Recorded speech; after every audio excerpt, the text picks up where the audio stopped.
Je suis heureux de faire cette présentation pour Reza. Dans ce webinaire, on va parler d'agile et de transformation. Globalement, la présentation va durer 30 minutes environ. Elle se déroulera en 4 parties. Donc, une première où je me présenterai rapidement. Ensuite, je vous présenterai l'histoire de l'agile parce que ça a bien évolué depuis la création. Et puis, je ne sais pas à quel niveau vous en êtes, vous. J'ai cru voir qu'il y en a qui étaient coach agile, donc je pense que ça, ils doivent connaître. Mais donc, c'est bien de savoir à quel niveau, qu'on part de la même base. Ensuite, je parlerai de l'impact du digital. Pour moi, là, c'était important vis-à-vis de Reza de parler de l'industrie, et de l'innovation et en quoi l'agile est une réponse. Et puis, le dernier point, c'est de parler des transformations et comment l'agile s'insère et peut vraiment être un outil, une approche efficace pour réussir les transformations. Bon, je me présente. Moi, je suis coach agile depuis 2006, donc j'accompagne les entreprises vers l'agilité depuis 2006. Je suis coach professionnel aussi, certifié. Alors, j'ai accompagné plus de 100 équipes dans une quarantaine d'entreprises en France et à l'international. Bon, je suis conférencier et je suis instructeur de coach agile. Donc, je certifie les coachs agiles en France, et les pays francophones. Je suis membre aussi d'un PPT, donc c'est un incubateur de projets industriels. Dont une partie des projets sont pour la suite, la réhabilitation de la région de Fessenheim avec la centrale nucléaire. Et puis, je suis membre de Reza, et je suis content de l'être parce que, vous allez voir plus tard, mais effectivement, moi je suis normand d'origine, mais je suis alsacien depuis à peu près 7 ans, donc, et je suis fier, j'aime beaucoup cette région. Donc c'est pour ça que ça m'intéresse de pouvoir travailler localement. Voilà, donc d'être dans une logique plus utile, parce que j'ai 3 enfants, donc j'aimerais bien que les industries alsaciennes fonctionnent bien, que la région fonctionne bien, surtout dans cette période. Donc voilà, c'est d'ailleurs une des raisons, moi, pourquoi je suis dans Reza et que j'ai envie et Pépite aussi, et parce que j'ai envie de travailler plus localement et aider comme je peux les entreprises alsaciennes. Alors donc, première partie, donc l'histoire de l'agile. Alors, bon, je ne vais pas faire un cours sur ce que c'est que les méthodes agiles et tout ça. Moi, ce qui m'intéresse d'ailleurs, c'est plutôt l'évolution et d'où c'est parti et où ça en est maintenant, parce qu'aujourd'hui, ça a beaucoup, beaucoup changé. Initialement, donc, c'était les méthodes agiles. L'idée, c'était qu'on avait des cycles, des projets très longs avec le fameux effet tunnel. Et donc, si on regardait au bout de 6 mois, on était en plein milieu de la conception et on n'avait toujours rien d'utilisable et à montrer aux clients. Ça, c'est la raison qui a fait de l'émergence des projets agiles. Et donc, l'idée, c'était de passer en mode plus itératif avec avoir des choses qui soient déployées régulièrement pour lesquelles on peut avoir des feedbacks du client. Alors, celui-là, il est intéressant parce qu'il y a une philosophie. Déjà, il y a des principes qui sont un peu différents. Souvent, dans les cycles en V, donc même en industrie, on s'engage sur un contrat avec un périmètre fixe voilà, si on commence ça, on va vous livrer ça. Et les ajustements, on varie sur les coûts et les délais. Alors qu'en agile, en tout cas, le principe est vraiment de laisser le coût et le délai fixes et d'ajuster le périmètre.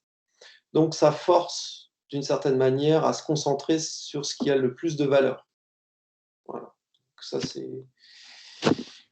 Alors, méthode agile qui a eu un grand succès. Ça a commencé vraiment en France dans les début des années 2005. Ça a commencé en France, vraiment on va dire, le déploiement de Scrum en France. Alors bon, ça avait démarré avant aux États-Unis. Globalement, méthode agile, c'est vraiment de fonctionner de manière itérative, avec tout un jargon qu'amène Scrum, bon, product backlog, sprint planning, donc des cérémonies, des types de réunions particulières, avec des cycles de 1 à 3 semaines. Et globalement, le product backlog, c'est d'avoir une liste de choses qui auront de la valeur pour le client.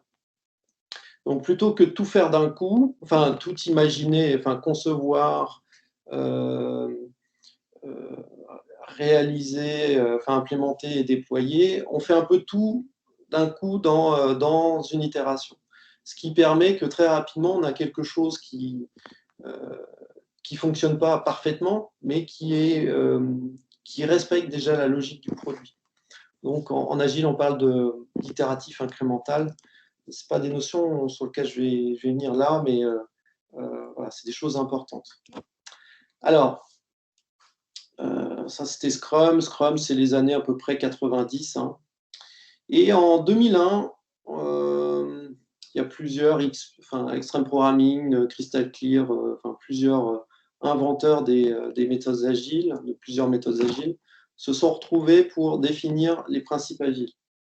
Et donc, ce qui en est ressorti, c'est que les personnes et les échanges sont plus importants que les méthodes et les outils, qu'un logiciel qui fonctionne est plus important qu'une documentation, que la collaboration avec le client soit plus important que le contrat et que l'adaptation au changement plus important que le suivi d'un plan établi. Donc, mais ils n'étaient pas conscients, à mon avis, à ce moment-là, quand ils l'ont fait, de l'impact que ça va avoir. Parce qu'au final, c'est à partir de ce moment-là qu'il y a beaucoup de choses qui vont changer. Alors, ça va prendre quelques années, mais ça change derrière. Voilà. Donc, l'agile, initialement, c'est venu par les méthodes. Mais à partir du moment où ils sont allés au niveau des principes, ces fondateurs des méthodes, il y a eu une ouverture vers un nombre incommensurable de nouvelles pratiques. Donc, l'agile s'est enrichi de plein de choses. Donc, au niveau stratégique, business model, Canva, Lean Startup. Bon, Lean Startup, je l'ai mis là, mais bon, c'est un choix personnel. Bon, tout ce qui est autour de l'innovation produit, le design thinking, le sprint design, et des éléments qui étaient plus méthodologiques, le processus, donc class, safe, lean, donc qui sont un peu dans la continuité des méthodes. Et dans le management aussi, ça a transformé la manière de manager ou de définir ce que c'était que le management en entreprise. Donc, on est bien allé au-delà des méthodes.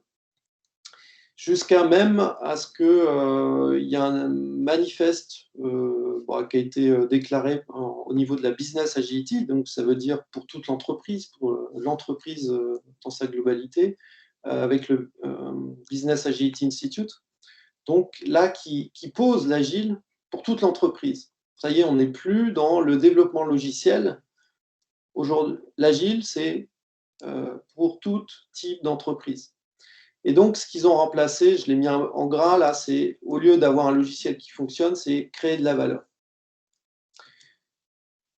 Donc, voilà. Alors, la business agility, c'est quoi? Donc, ou l'agilité métier ou d'entreprise, j'aurais dû mettre d'entreprise. C'est la capacité, la volonté d'une organisation de s'adapter, de créer et de tirer parti du changement au profit de ses clients. Donc là, on change d'une manière où on était au niveau des méthodes agiles, on était plus sur des projets et de développement logiciel, à quelque chose qui devient de l'entreprise. Alors, je vais détailler un peu plus ça. Aujourd'hui, dans l'agilité d'entreprise, on a vraiment 3 piliers qui sont essentiels. Alors, pourquoi j'en parle? Parce qu'au final, on n'est plus dans une question de méthode. Les méthodes c'est des pratiques, mais ce qui va nous intéresser, c'est avec quelle orientation stratégique, quel état d'esprit et comment on va décider de changer notre entreprise, comment on va travailler sur la culture de notre entreprise, comment on va mettre en avant l'innovation. Et j'en parlerai plus, j'en parlerai avec l'aspect du digital parce qu'il a complètement bouleversé les manières de fonctionner et même ce qui se passe pour les entreprises. Donc, d'abord, l'agile, ça signifie que nous commençons par nos clients. Donc, ça n'a pas de sens de faire de l'agile sans penser aux clients. Aujourd'hui, je crois que ça n'a pas de sens. Donc, ceux qui mettent en place ces méthodes agiles pour mieux fonctionner sur les projets, sans qu'ils intègrent cette dimension du client final, de qui on veut satisfaire, ça n'a, à mon avis, pas de sens, parce on va rien gagner, ça ne va pas être un levier de transformation. Deuxième point, c'est la collaboration. Donc, l'agile signifie que nous collaborons tôt et souvent. Donc, pareil, impliquer au plus tôt un client dans les phases de prototypage, dans les démos, les choses, montrer le produit, c'est une manière de faire que déjà le client va mieux l'adopter et va le projet, l'outil, le produit ou le service vont être de meilleure qualité. Et collaborer tôt, c'est-à-dire qu'on n'implique pas les personnes, l'équipe multidisciplinaire, auto-organisée de l'agile, on va l'impliquer au plus tôt, on va la faire collaborer au plus tôt avec les décisionnaires. C'est-à-dire que ce n'est pas que les décisionnaires qui disent ah, on va aller comme ça, sans impliquer au plus tôt l'équipe qui va réaliser. Ça, on verra que c'est une des erreurs aujourd'hui qui sont faites dans les transformations, dans la manière dont les transformations sont faites. Et il y a une ouverture au changement. Donc, l'agile signifie que nous prévoyons l'incertitude. Alors, je pense que c'est le bon moment pour passer à la suite, l'impact du digital.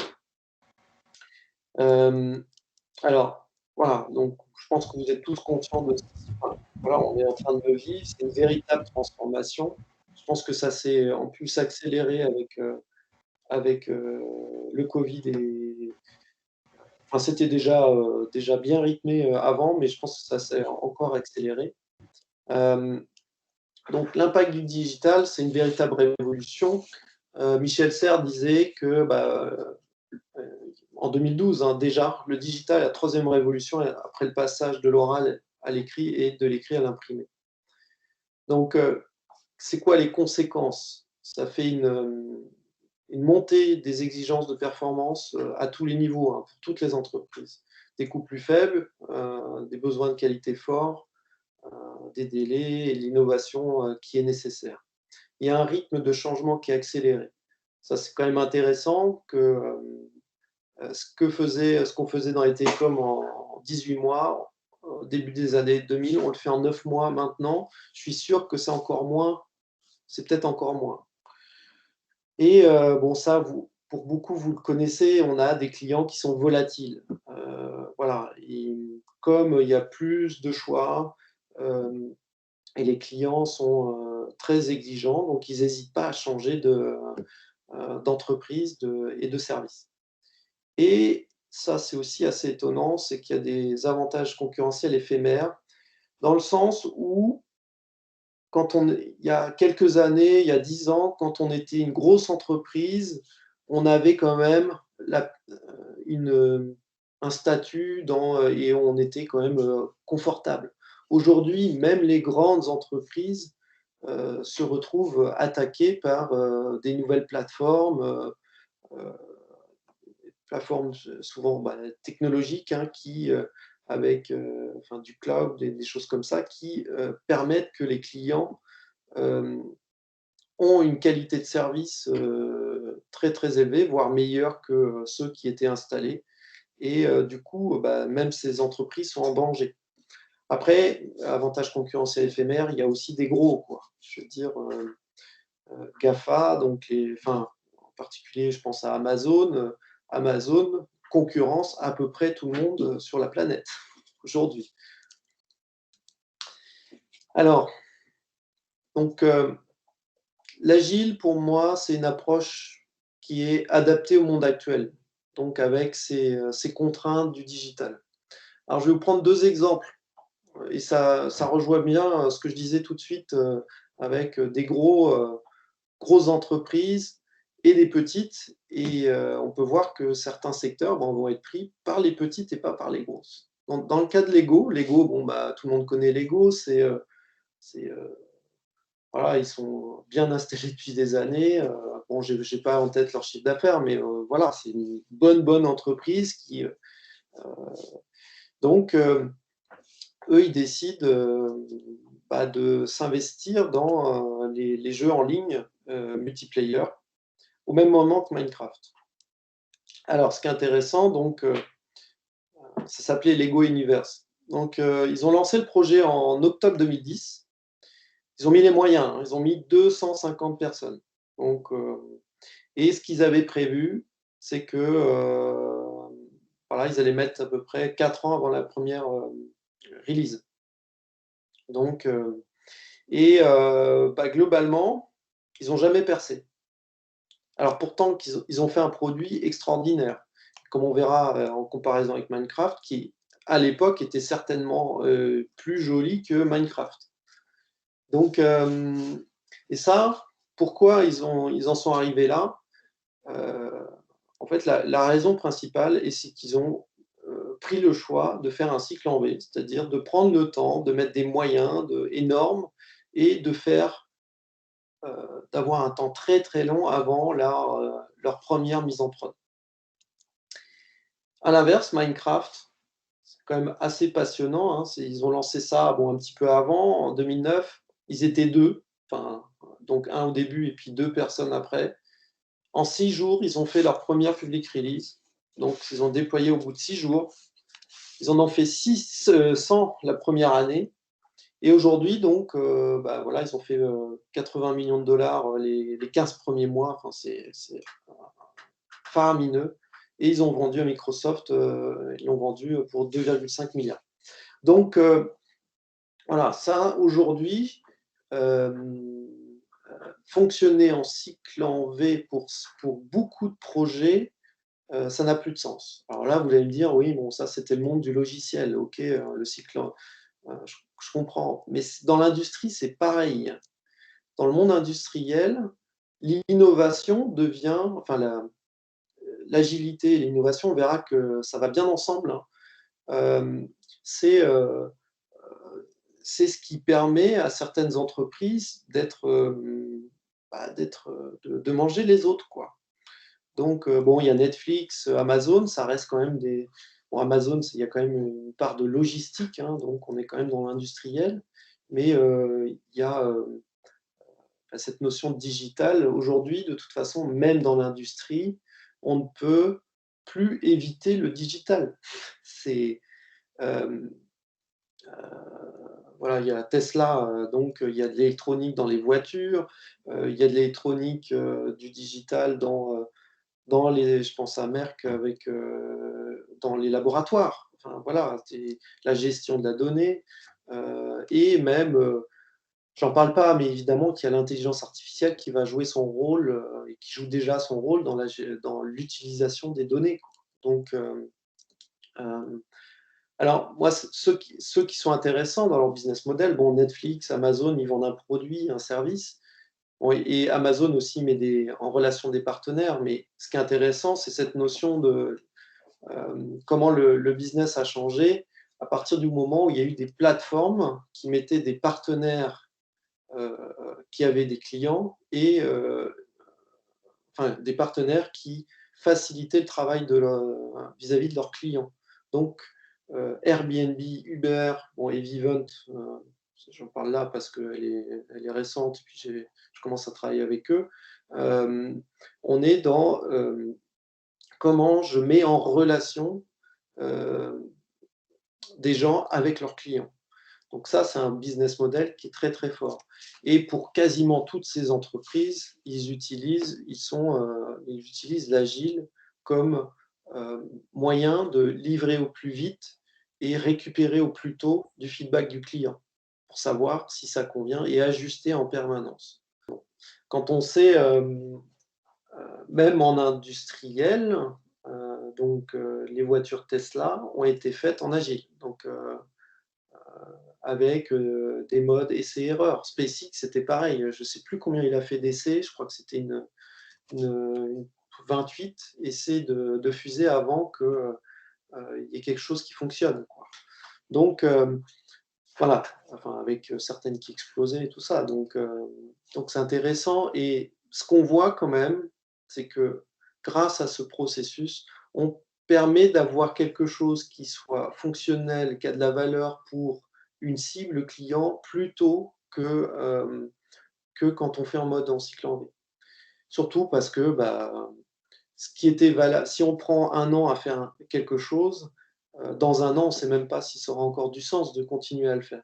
Donc c'est pour ça qu'il vaut mieux le mettre le plus tôt sur le marché, même pas fini, mais déjà dans son concept, pour ensuite l'améliorer, mais grâce aux clients.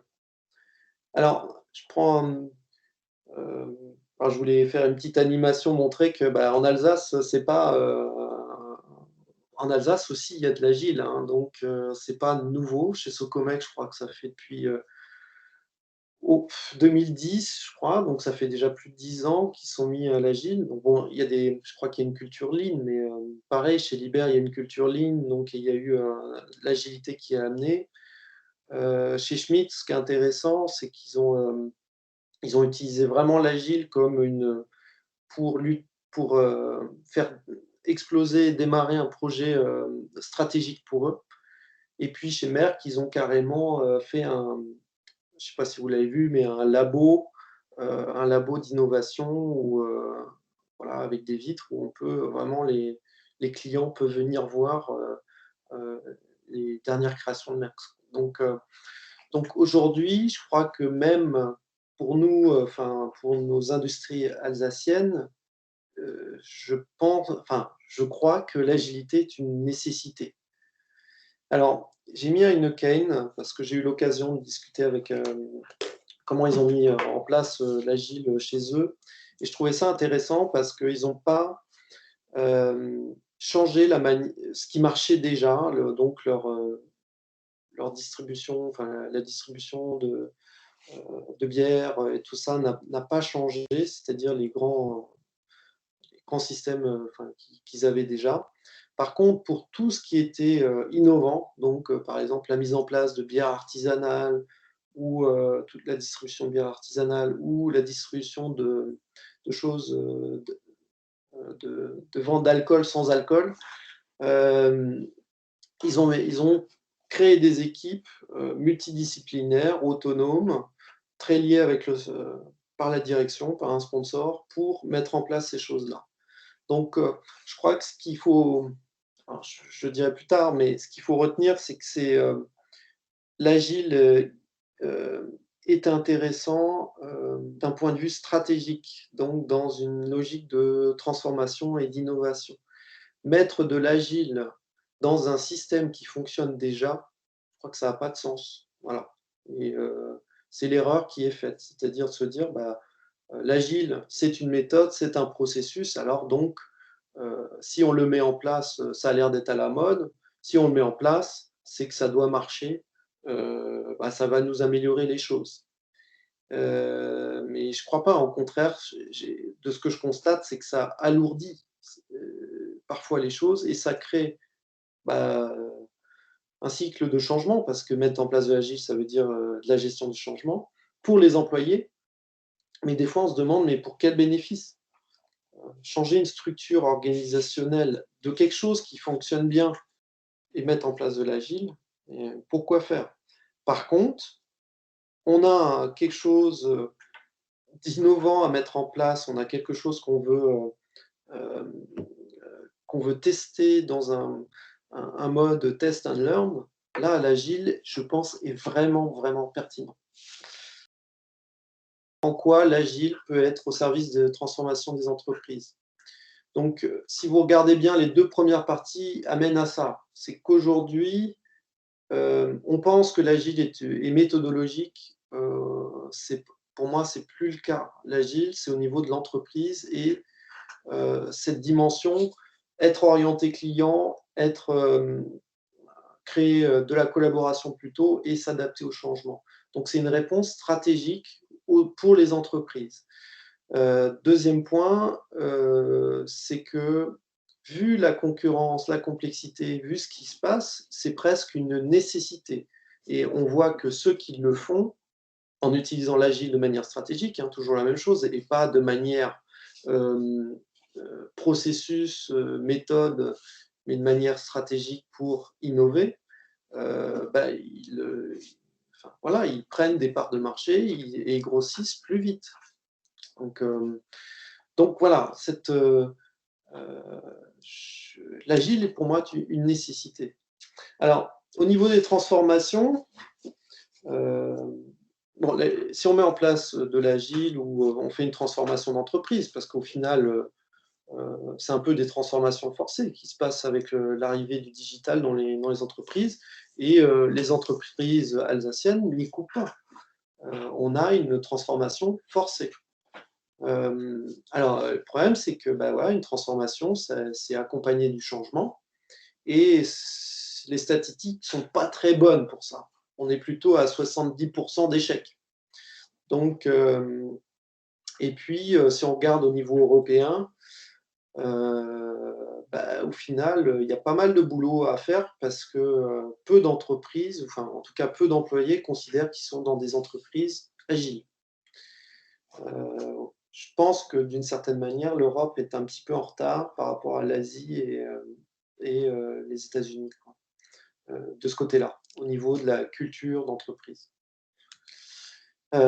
Alors, c'était intéressant dans la suite de cette étude, c'était les 3 raisons principales. C'est un manque d'alignement, donc une vision claire de où on veut aller, de la part de la direction, mais alignée avec l'ensemble enfin, au moins une bonne partie des collaborateurs. La sous-estimation du facteur humain. Donc ça fait 20 ans qu'on oublie que quand on fait une transformation, ce n'est pas qu'une transformation structurelle et technologique, il y a des personnes dedans. Et donc, il y a j'aime bien cette phrase, si ça résiste, c'est qu'on insiste trop. Donc la plupart du temps, c'est qu'en tant que directeur, on force trop la transformation sans prendre en compte le facteur humain. Et puis on a des approches d'accompagnement qui sont souvent inefficaces, qui sont en cycle en V. Et c'est bien ça le souci, c'est que bon, maintenant il est communément compris que les projets, c'est mieux de les faire en agile, mais on n'a pas encore intégré, enfin pas complètement, le fait qu'une transformation, ça doit se faire en agile aussi, de manière itérative et de manière pour gérer l'imprévu, parce que c'est pas que sur les projets qu'il y a de l'imprévu, hein, c'est aussi au niveau de l'entreprise de manière plus large. Alors, les leviers, ça c'est intéressant, c'est au niveau du leadership. Il y a aussi, bon, ça a pas mal bousculé la manière de faire du management. Aujourd'hui, avec les nouveaux, la nouvelle société, les jeunes générations, je ne sais plus à quelle lettre de l'alphabet on est Z, je ne sais plus. Et donc, les leviers sont plus les mêmes qu'il y a 30 ans, quoi. Je pense à Ford, quand il y avait le travail à la chaîne, le levier, c'était l'autorité et on respectait le chef pour ça. Mais d'une certaine manière, comme il y a eu une montée d'éducation, et pour le bien de tout le monde d'ailleurs, voilà, d'éducation, tout le monde, enfin beaucoup de gens font des écoles, des hautes études et ce genre de choses, du coup, le levier a changé. Il est plus venu sur l'idée de persuader les autres, d'essayer de les convaincre, et pour essayer d'avoir un levier de changement sur les personnes. Mais ce qu'on se rend compte, c'est que ça ne marche pas non plus très très bien, et de moins en moins bien. Ce n'est pas en convainquant que ce projet de transformation est intéressant que les gens vont vous suivre. Aujourd'hui, ce qui se passe, le levier le plus important, c'est d'engager les acteurs dans l'action. Voilà. on a besoin, quand on fait une transformation aujourd'hui, c'est d'impliquer les personnes pour leur donner du sens. Voilà, donc on est dans les générations qui ont besoin de sens et donc on a besoin de les impliquer, dans la transformation et d'une certaine manière qu'ils participent et comprennent, la stratégie, voire qu'ils donnent une partie de leur avis. Donc le fait d'utiliser ce levier permet surtout de gagner du temps derrière parce que si on voilà, c'est d'ailleurs je vais prendre le slide d'après. Si on fait comme d'habitude de l'approche top down, c'est-à-dire on fait un plan à 3 ans, hein. Avant il y a quelques années, on faisait des plans à 10 ans. Maintenant c'est passé à 5 ans et maintenant on est des plans à 3 ans. Si on fait comme cette approche linéaire comme avant, on conçoit la future transformation à 3 ans, on communique au niveau des managers et après on demande aux opérationnels d'exécuter, on perd le sens parce qu'à chaque étape déjà de passage de l'un à l'autre, on perd en à quoi ça sert? Et donc du coup, en général, on a peu d'effets. C'est-à-dire que ça résiste, ça met du temps, ça fait des transformations extrêmement longues et comme aujourd'hui, on ne peut plus se permettre d'avoir des transformations longues, mais on doit innover par rapport à ce qui se passe dans notre environnement. C'est un modèle qui n'est plus adapté, d'approche de transformation. Alors bon, voilà, c'est une approche qui intègre un peu les feedbacks et il y a une séparation entre le COMEX, le management et les collaborateurs. Donc, hem et souvent dans cet accompagnement, on est souvent dans on fait de la communication et de la formation. Voilà, ça me fait penser à les CMMI, les, choses comme ça où on fait, en plus on fait en mode, à bloc, tout le monde d'un coup. Donc c'est des projets de transformation qui coûtent très, très cher au niveau de l'entreprise et qui finalement, est-ce qu'ils apportent? Est-ce que ça transforme l'entreprise? Voilà, j'ai quelques doutes. Alors, pourquoi utiliser l'agile comme approche du changement? L'idée c'est de faire, 2 choses, mais de la même façon qu'on fait du, cycle en V, au niveau des projets, on a finalement réduit au niveau heu, quand on faisait des projets, bah, on fait la même chose au niveau, de la transformation. On on part d'hypothèses, on a une vision. Je crois que c'est toujours important que l'entreprise garde sa mission et sa vision. Qu'est-ce qu'on veut créer dans ce monde, quoi? Qu'est-ce qu'on crée en tant qu'entreprise? C'est quoi notre différence? Voilà et ensuite, à partir de ça, hem on crée, un groupe de travail, des équipes auto-organisées et qui sont, portées par la direction, qui ont du support de la direction et dans lequel on va faire des boucles rapides, beaucoup plus rapides, pour avoir du feedback sur ce qui se passe sur l'environnement. On va exprimer des hypothèses clients, des choses qui se passent, on n'est pas sûr. Peut-être que ce produit, ce service peut être intéressant pour le client. OK, on pose ça, on fait un prototype, on essaye de récupérer le plus tôt possible un feedback client et ensuite on réaligne. Parce que l'alignement, il se fait à partir du moment où on a fait le tour. C'est à partir de ce moment-là qu'il y a un alignement, c'est-à-dire qu'on sait ou pas qu'on est dans la bonne direction et que l'entreprise, va, développer un nouveau marché et quelque chose qui va lui permettre, de grossir, de grandir et de commencer à d'amener l'innovation de manière permanente. Et alors, voilà, souvent, l'erreur, c'est de croire que dans ce moment-là, à ce moment-là, quand on fait ces petites boucles, on doit être efficace. Si on cherche à être efficace à ce moment-là, on perd l'effet de l'innovation. Parce que l'innovation, dans un premier temps, c'est pas d'être efficace. Le but, c'est d'apprendre. C'est d'apprendre sur nos clients, d'apprendre sur notre contexte, d'apprendre sur les technologies, d'apprendre sur les personnes de l'entreprise, de savoir ce qui marche et d'ajuster les process, voir ce qui limite l'entreprise dans dans ces boucles d'accélération. Alors, l'agile comme avantage stratégique, bon, j'ai mis dans les contextes industriels. Pour moi, l'agile, c'est de l'utiliser pour un projet stratégique. Ça marche bien, ça marche très, très bien. On a un projet, stratégique d'une entreprise, on crée une petite équipe soutenue par la direction et on fait des boucles itératives dessus. à côté de l'entreprise, enfin du mode de fonctionnement actuel de l'entreprise. On peut mettre l'agile pour qu'il y ait une meilleure collaboration inter-équipe, pour faire qu'il y ait un meilleur flux de valeur. Ça, bon, ça marche, mais les effets de levier sont relativement faibles parce que on travaille sur l'ensemble d'un coup. En général, pour créer du changement, on passe par la marge. On essaye de créer, prototyper à la marge pour insuffler le changement. Et c'est le fait de prototyper plusieurs fois, de créer plusieurs espaces de changement, à un moment donné, que de manière pandémique, toute l'entreprise change. Dernier, c'est d'accompagner, d'utiliser l'agile comme levier de culture, donc pour créer une culture du changement et du business et apporter de l'innovation permanente, un état d'esprit agile avec de l'innovation permanente et une centration client. Ok, dernier slide. Alors, je pense que tout le discours de la présentation, il est là. C'est que n'essayez pas de mettre de l'agile partout. Ne pensez pas l'agile que comme de la méthode et des processus, mais pensez l'agile comme une approche qui va vous permettre d'innover et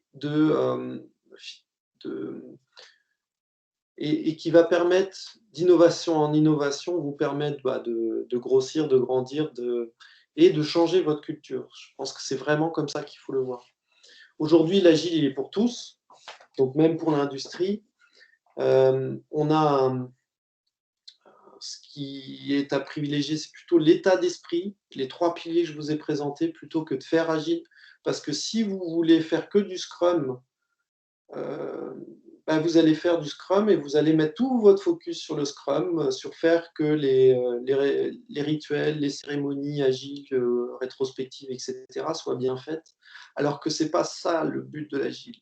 Le but de l'agile, c'est d'être orienté client, de s'adapter en permanence et voilà, d'innover et de collaborer. Donc, si on crée ça, on est agile en fait. Il n'y a pas besoin d'appliquer Scrum pour être agile ou safe, hein, peu importe.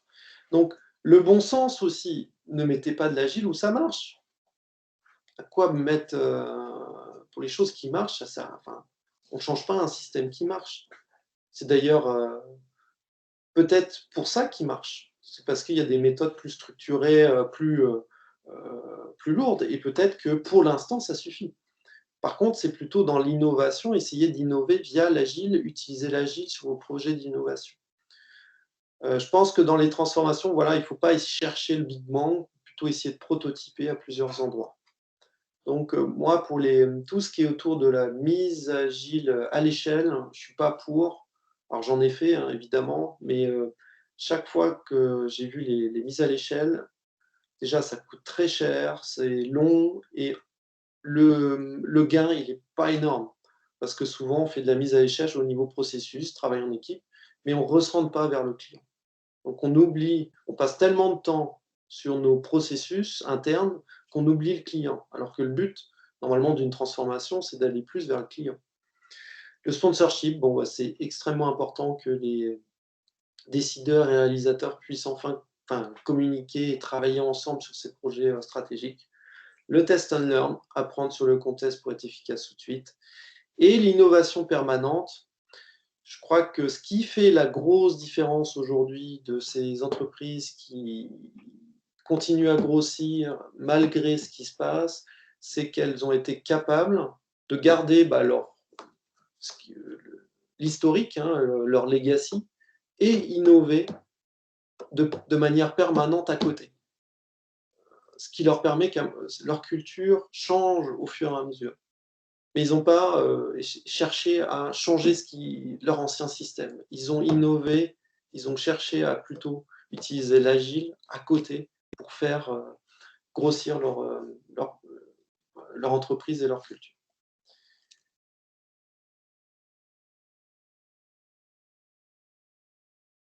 Donc la première question du chat était une question de Frédéric Paplard. Est-ce que vous estimez nécessaire et indispensable d'avoir une culture Lean déjà déployée pour pouvoir envisager de mettre en place une transformation vers l'agile, ou alors faut-il débuter from scratch?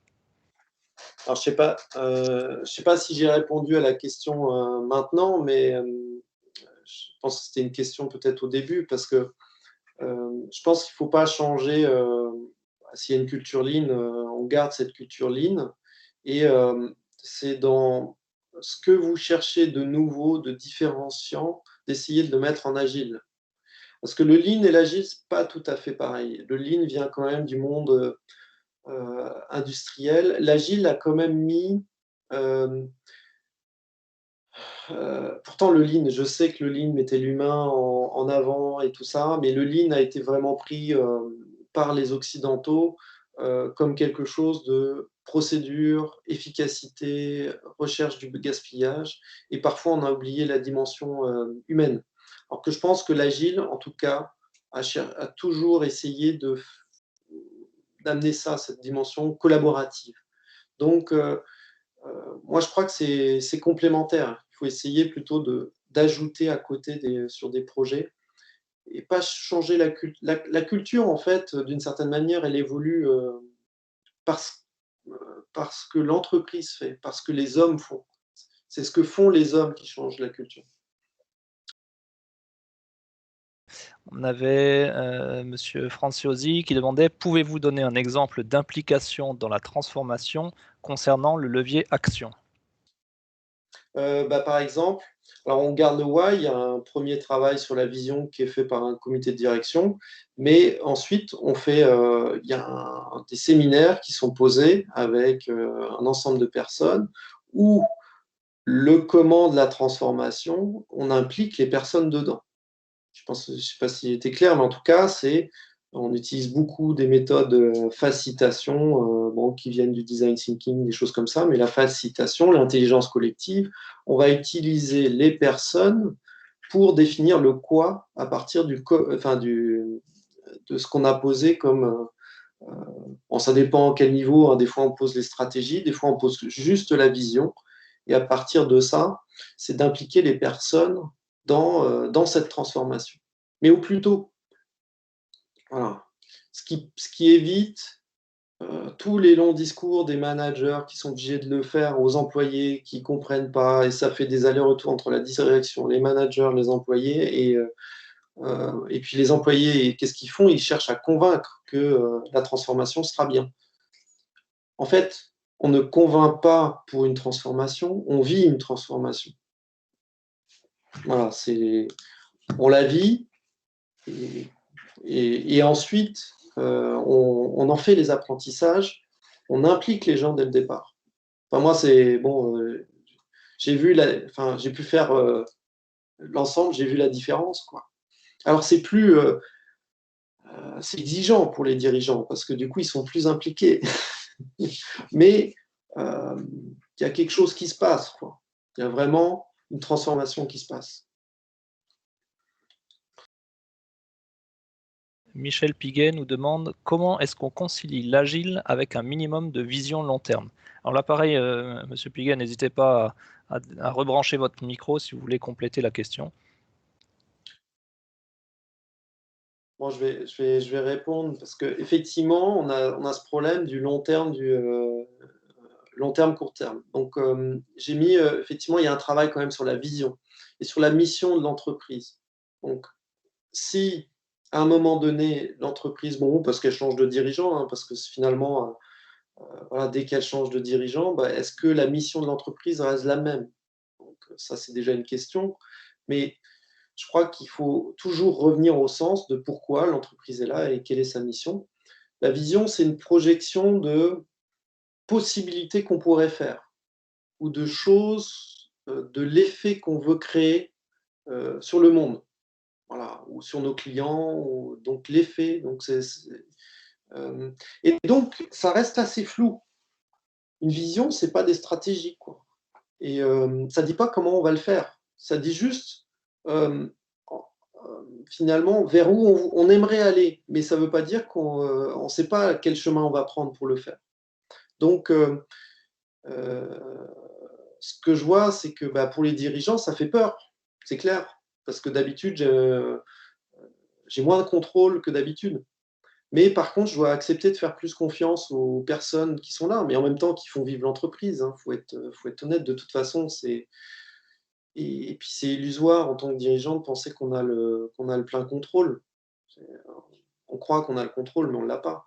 Et donc, du coup, c'est vraiment avec, les employés qui sont là, avec, peut-être une partie d'abord des employés et puis ensuite, plus largement, mais de commencer à faire heu, que, voilà, d'imaginer le futur, mais pas de manière très précise, et on itère, on fait des hypothèses. Bon, c'est par rapport à nos hypothèses, du marché et vers quoi on pourrait aller, ce serait quoi la première chose qu'on pourrait tester? On teste au plus vite et on voit si on essaye de récupérer finalement de l'apprentissage par rapport à ce qui se passe sur le terrain, dans ce contexte changeant. Une question de Guillaume Kaufmann. Est-ce que l'agile veut dire pas de règles? Sinon, comment fixer les limites, les règles? Et corollaire, quid de l'approche Employees First, Customer Second? Et l'agile veut-il dire le client est roi? Alors, aujourd'hui, c'est vrai qu'on met en fait, je crois que ce qui est important là dans l'employé first et customer second, je crois que c'est les 2 sont importants. C'est-à-dire que ça a pas de sens, de l'un sans l'autre. C'est toujours des mouvements, en fait, il faut comprendre que customer first, ça veut dire que d'une certaine manière, ça nous oriente vers notre stratégie. Voilà, c'est notre ligne directrice. Les employés, ça veut dire, la culture. Donc, il y aura les partisans de la stratégie, il y aura les partisans de la culture. Il faut bien comprendre que, voilà, donc, une approche, plus stratégique, c'est une approche conseil, une approche plus, culture, ça va être plus une approche coaching. Mais au final, qu'est-ce que ça enfin, on se rend bien compte qu'il faut les 2, quoi. Et je crois qu'il y a pas l'un sans l'autre, les 2 sont importants. Donc, on a cet esprit, qui nous vient de Descartes où, tout est blanc ou tout est noir. Donc soit on fait du blanc, soit on fait du noir. Mais non, il faut, ajuster. Il y a certains moments, on est plus sur la stratégie, il y a des moments, on est plus sur les employés, en fonction de ce que vit l'entreprise et de son écosystème. Alors ça, j'ai répondu à la 2e question. La première, c'était les règles, c'est ça? Ouais. Oui, l'agile veut dire pas de règles, ou sinon comment fixer les règles et les limites? Alors bon, pour ceux qui ont pu vivre des projets agiles, on se rend compte d'ailleurs il y a peu de règles, mais elles sont extrêmement strictes. Ça demande beaucoup de discipline parce que, voilà, il y a en plus des choses qui sont ajoutées, la définition de terminé, la définition de prêt, donc, il y a des définitions des règles qui sont définies par le collectif. Donc il y a beaucoup de En termes de travail, on priorise, par exemple, quand on fait un backlog de valeurs, on va pas tout faire d'un coup. On définit qu'est-ce qui a le plus de valeur. Donc ça, c'est des règles, qui permettent de structurer, une équipe d'une certaine manière. Et ce qu'on constate, c'est que alors globalement dans une équipe, si on prend pour une équipe, il y a, 3 niveaux de maturité. Il y a un 1er niveau de maturité, cette équipe, elle démarre. Donc, qu'est-ce qu'elle a besoin au démarrage quand un groupe démarre? Qu'est-ce qu'il a besoin? Il a besoin de structure. Donc, c'est à ce moment-là qu'on met la structure, une direction et une structure. En général, vers où on va, c'est quoi les objectifs, qu'est-ce qu'on est en train de faire et quel est ton rôle? Voilà, quels sont les rôles? Une fois qu'on a structuré, hem, il faut pouvoir que chacun puisse exprimer, son leadership, et presque la structure qui a été initiée au début peut être limitante.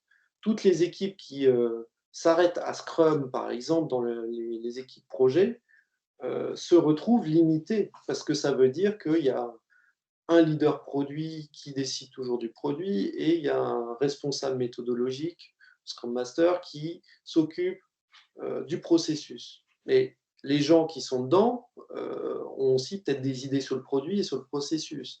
Donc, à partir de là, on crée ce qu'on appelle pour les amener plus loin, on crée du leadership partagé, de l'intelligence collective. Et ça demande, d'une certaine manière, que les règles soient définies par l'équipe et plus par une méthode. Donc les règles, elles sont là au début, mais dans un but de faire monter, d'aider au plus rapide, d'aider à monter en maturité l'équipe. Donc c'est pour ça que ça peut être intéressant d'utiliser des frameworks qui existent déjà, méthodologiques agiles. Mais au bout d'un moment, ça limite, parce que l'équipe, pour être en plein potentiel, a besoin de définir par elle-même ses propres règles, et celles qui sont adaptées à son environnement, à ce qu'elle vit, et pour libérer un maximum de leadership. Bon, après, je ne sais pas si c'est clair, ça mérite 2 jours de formation complète. Mais...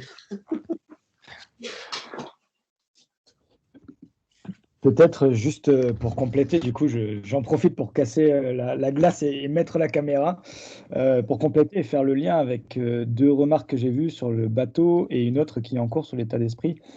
En fait, je pose cette question parce que j'ai vu un dirigeant qui, il n'y a pas longtemps, m'a témoigné. Il avait une approche très libérée dans le management. Alors, c'était un terme très à la mode à un moment. Et puis, il en est un peu revenu. Et je pose cette question de la règle parce qu'il me dit maintenant, pour moi, c'est très clair. J'ai mis la limite à gauche, j'ai mis la limite à droite. Vous pouvez faire ce que vous voulez, mais vous restez entre les 2 limites. Et son expérience a fait que, si je reprends l'expérience du bateau, à un moment, il avait laissé trop de liberté qui a fait qu'il y a eu un trou sous la coque et la boîte a coulé. Et cette expérience-là fait qu'il en est un peu revenu. Et du coup, moi, je reste, voilà, je n'ai pas de certitude sur rien. C'est déjà un bon début, donc je ne suis pas tant cartésien que ça. Mais en tout cas, je me pose des questions. Voilà. Ouais. Bah, je suis en phase. Hein. Moi, je suis. En fait, ce que je pense des entreprises libérées, je pense qu'elles dépendent beaucoup d'un dirigeant charismatique. Alors, le problème, c'est qu'à un moment donné, le dirigeant il peut partir, et du coup, qu'est-ce qui se passe par la suite, quoi? Comment l'entreprise va-t-elle continuer après le départ de ce dirigeant charismatique? Et comme je vous ai dit, pour moi, il faut les deux, c'est-à-dire de l'alignement, de la structure et de l'agilité, d'une certaine manière, du collaboratif. Mais si vous regardez bien, les équipes autonomes, l'autonomie des équipes, ça n'existe pas.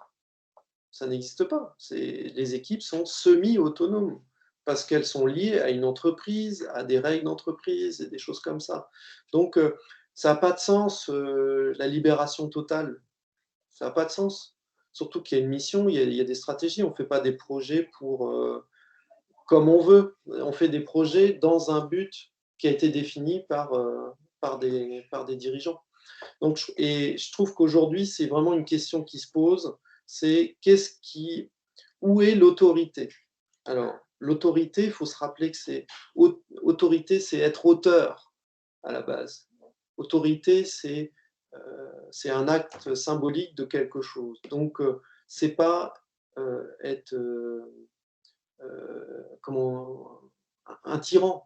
Être autorité, ça veut dire nous allons aller là et je vais vous emmener là-bas. C'est ça. Et à un moment donné, on le fait. Et on le pose. Et je pense que ça, je considère que les dirigeants doivent reprendre leur autorité, surtout en période de crise. Donc, voilà. Et ça ne veut pas dire contrôler, ça veut juste dire je suis là, je fais autorité. Et je vous donne la direction. Et voilà, donc ça veut dire poser une direction, ça veut donner un cadre, donc pour tout le monde. Oui, c'est ce que je nommerais leadership, tout à fait. Mais voilà, aujourd'hui, je constate, c'est ce que je vois en ce moment, c'est qu'il y a beaucoup de managers, dirigeants qui sont malmenés par les équipes au nom de la collaboration. Voilà, tout doit être collaboratif, et donc du coup, eux ont du mal à redonner les directions parce que je ne dois pas froisser mes équipes. Ce que je vous propose, c'est qu'on en reste là pour les questions pour aujourd'hui. De toute façon, vous restez la disposition de ceux qui souhaitent vous contacter pour aller plus loin dans la démarche. Oui. Et voilà, donc je suis content pour l'Alsace en fait. Moi, j'ai envie de travailler en Alsace, c'est ça qui m'intéresse. Merci encore, merci à tous nos participants et on espère se revoir bientôt sur une nouvelle thématique ou pour mettre en place la méthode agile dans les projets de RESA.